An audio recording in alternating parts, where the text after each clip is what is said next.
আসসালামু আলাইকুম প্রিয় দর্শক, আমি মোহাম্মদ সাদিকুর রহমান স্বাগতম জানাচ্ছি তৌফিক সম্পাদকীয় সেকশনে।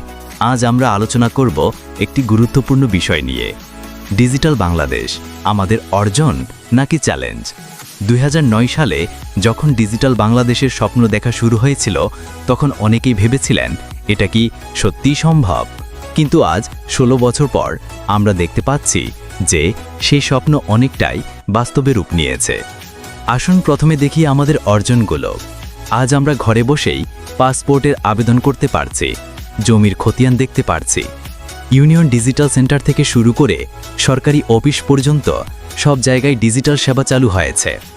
শিক্ষাক্ষেত্রে এসেছে বিপ্লব। কোভিডের সময় যখন স্কুল কলেজ বন্ধ ছিল, তখন অনলাইন ক্লাস আমাদের শিক্ষা ব্যবস্থাকে চালু রেখেছিল। আজ শিক্ষার্থীরা ঘরে বসেই ডিজিটাল কন্টেন্ট থেকে পড়াশোনা করছে, ভার্চুয়াল লাইব্রেরি ব্যবহার করছে। কর্মসংস্থানের ক্ষেত্রে বাংলাদেশ এখন বিশ্বের অন্যতম ফ্রিল্যান্সিং হাব। লাখো তরুণ-তরুণী ঘরে বসে আইটি ফ্রিল্যান্সিং করে বৈদেশিক মুদ্রা আয় করছে। ই কমার্স সেক্টরে হাজার হাজার স্টার্টআপ গড়ে উঠেছে। স্বাস্থ্যসেবায় টেলিমেডিসিন এনেছে বিপ্লব। গ্রামের মানুষ এখন মোবাইল ফোনে ডাক্তারের পরামর্শ নিতে পারছে। মোবাইল ব্যাংকিং সেবা যেমন বিকাশ, নগদ, রকেট এসব মানুষের আর্থিক লেনদেনকে করে তুলেছে সহজ ও নিরাপদ। কিন্তু এই অগ্রগতির পাশাপাশি আমাদের সামনে রয়েছে বেশ কিছু বড় চ্যালেঞ্জ। প্রথমত, ডিজিটাল বিভাজন। শহর ও গ্রামের মধ্যে ইন্টারনেট সুবিধার বিশাল ব্যবধান রয়ে গেছে।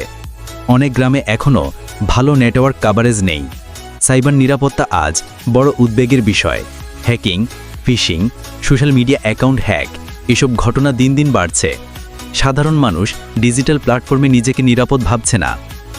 আইটি সেক্টরে প্রচুর চাকরির সুযোগ থাকলেও দক্ষ জনবলের অভাবে সেই সুযোগ কাজে লাগানো যাচ্ছে না।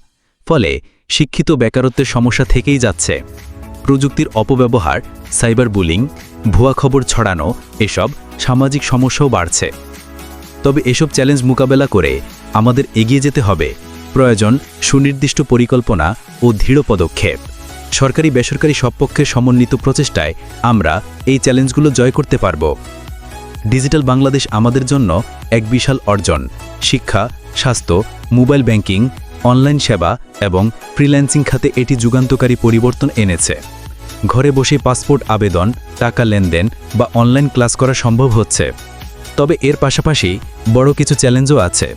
বিশেষ করে গ্রাম শহরের ডিজিটাল বিভাজন, সাইবার নিরাপত্তার ঝুঁকি, দক্ষ জনশক্তির অভাব এবং ব্যক্তিগত তথ্যের গোপনীয়তা নিয়ে উদ্বেগ তৈরি হয়েছে। তাই আমাদের প্রয়োজন অর্জনকে শক্তিশালী করা এবং চ্যালেঞ্জগুলো মোকাবেলা করা। তবেই ডিজিটাল বাংলাদেশ হবে টেকসই উন্নয়নের আসল চিত্র। প্রিয় দর্শক, আজকের আলোচনা এখানেই শেষ। আমাদের সাথে থাকার জন্য আপনাদের অসংখ্য ধন্যবাদ। আরও এইরকম তথ্যবহুল ভিডিও পেতে আমাদের চ্যানেলটি সাবস্ক্রাইব করুন, লাইক ও কমেন্টে আপনার মূল্যবান মতামত জানান। আল্লাহ হাফেজ।